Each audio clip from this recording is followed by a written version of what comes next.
In the home buying process, too often we find that buyers wind up being surprised by something to do with the property taxes or something to do with the homestead exemption. That could be a little bit before or a little bit after the purchase of the home. And it's important to us that we help you avoid those mistakes. I'm Trey Hunt. I'm Susan Oliver. And together we're Hunt Home Group in Northeast Atlanta. And welcome to Real Estate for Real Life. Yeah. So, Susan, why are property taxes important?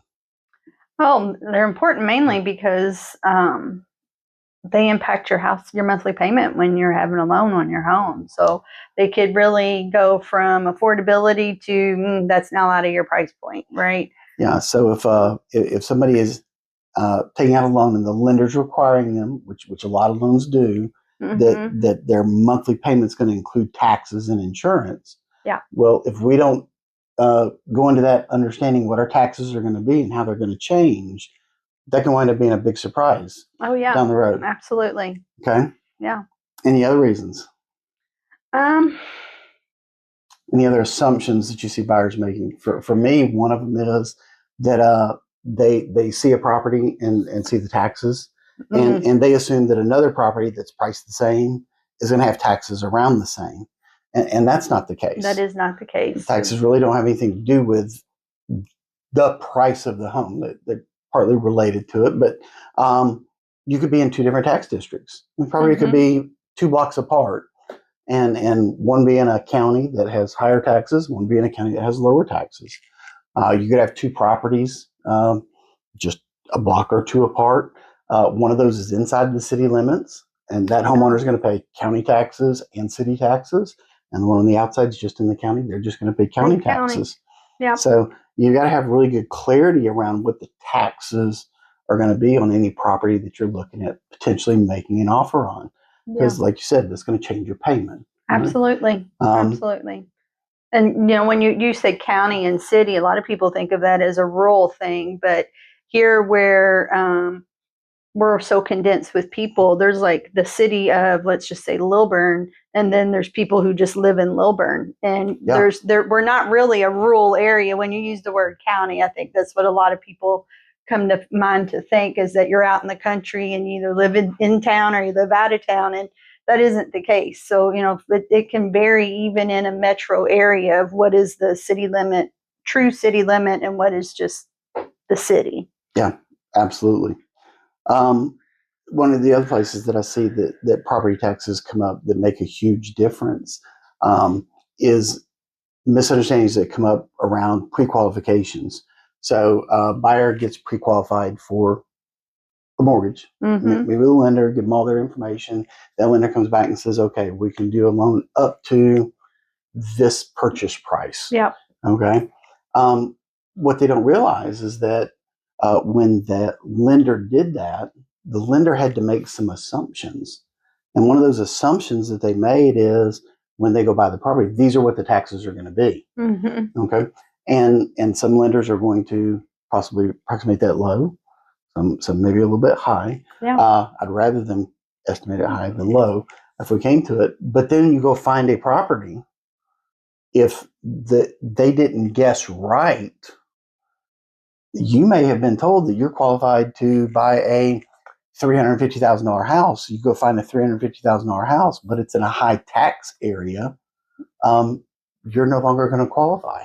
Yeah. And you're going to get turned down for your loan, and potentially you've paid for inspections, you've paid for appraisal, and then they can't get the loan done because you've fallen outside of the percentages on those. Sure. Talking about other misconceptions that where they think the current taxes is what they're going to pay on the property, right? Yeah.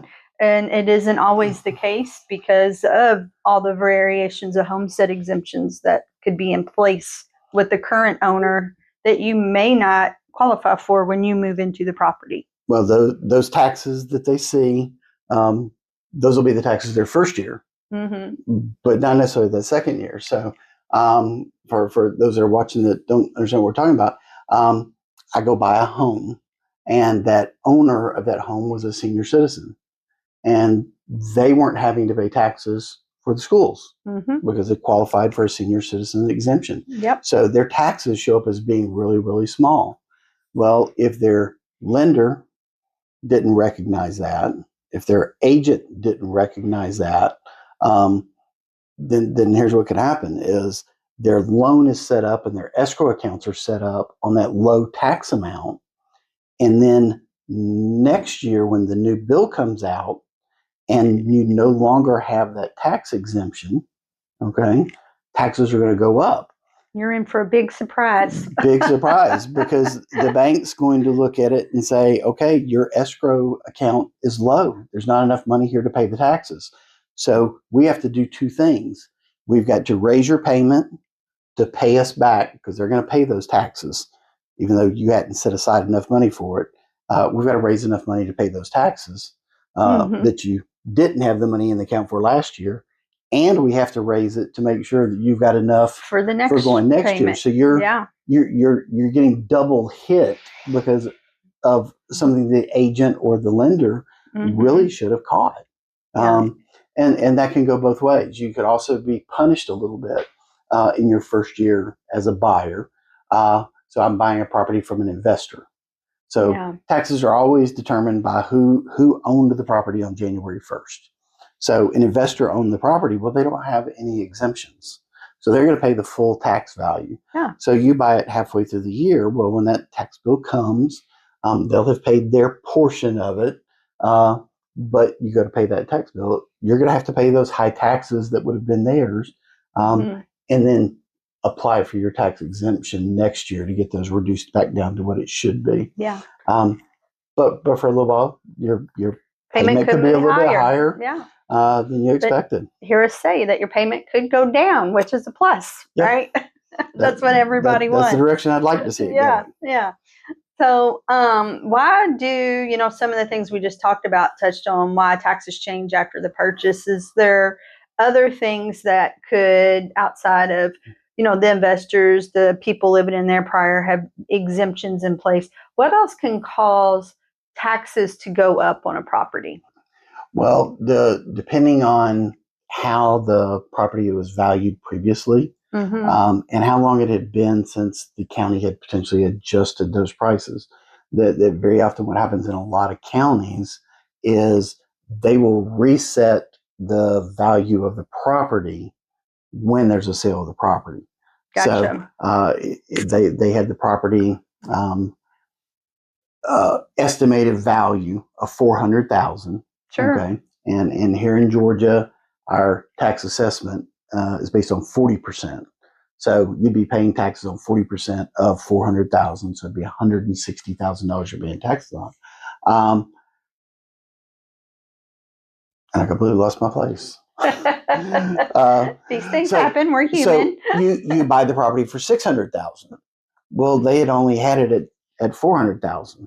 Okay. Well, the county looks at it and says, well, if they bought it for $600,000, that must mean it's worth $600,000, and they will bump that valuation up to that higher amount. You're still going to only pay 40% of that, but you went from being taxed on $160,000 now to $240,000, which is a huge difference. And that's a huge difference. Okay, so you want to have some idea of how was the property taxed before, so that you know what may happen going forward, and you can financially be prepared for it. Yeah, and from time to time too, it's just not property specific. The county will just do a mass taxes are going up for everybody, right? Yeah. For their properties, and that could also be why they would see an increase.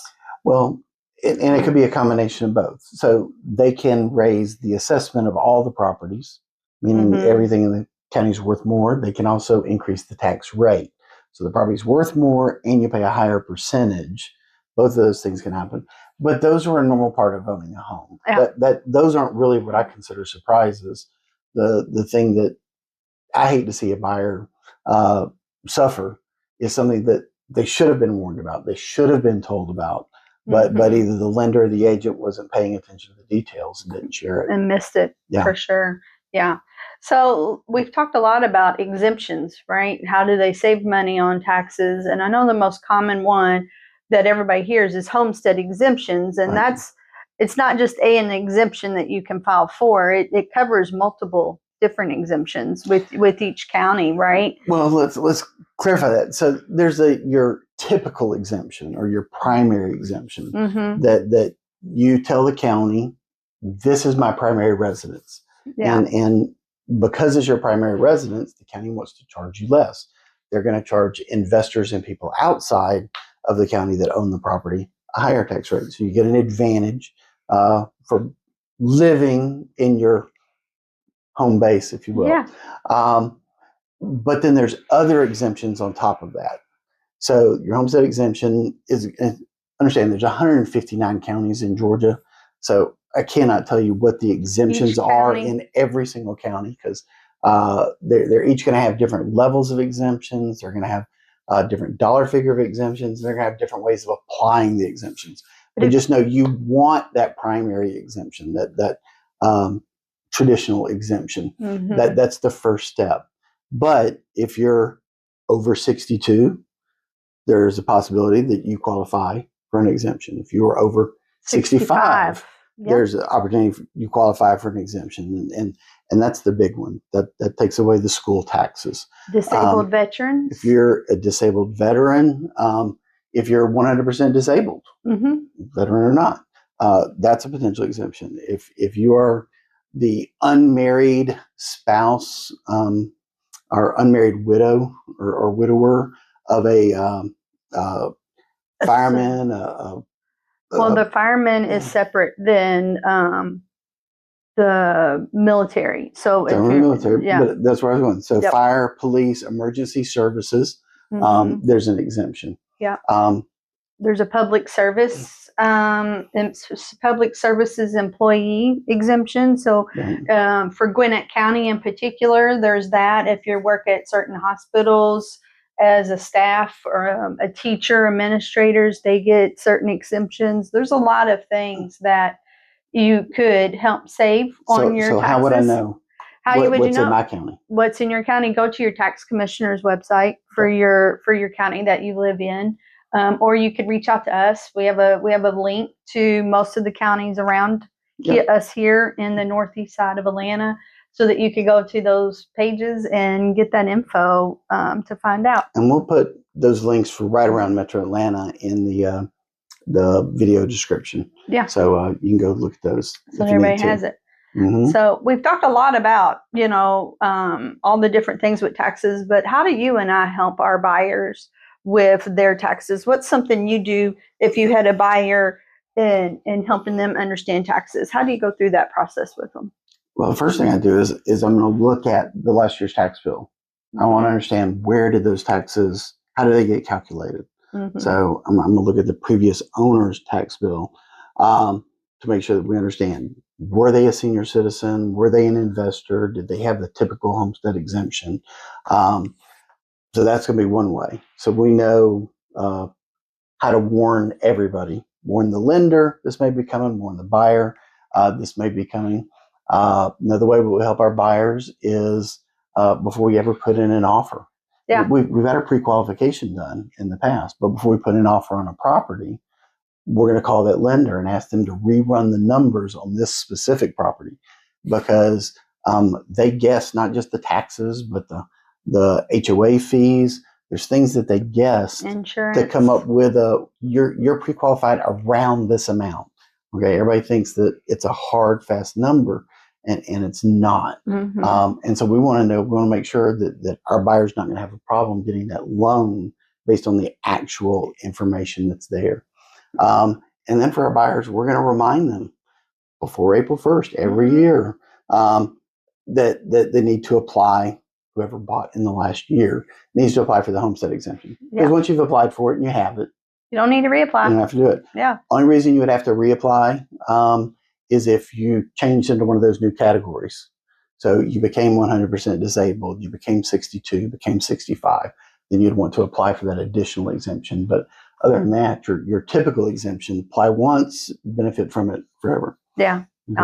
The thing with the exemptions about the age, I do want to just, it does have an income related to it. So it's not just the age. It's not an automatic. for Gwinnett County in particular, I can't speak to all counties, but there is an income in there. So just to add that so that everybody would understand that's listening to our conversation today. And you'll find the tax assessor's offices are very friendly and will answer your questions.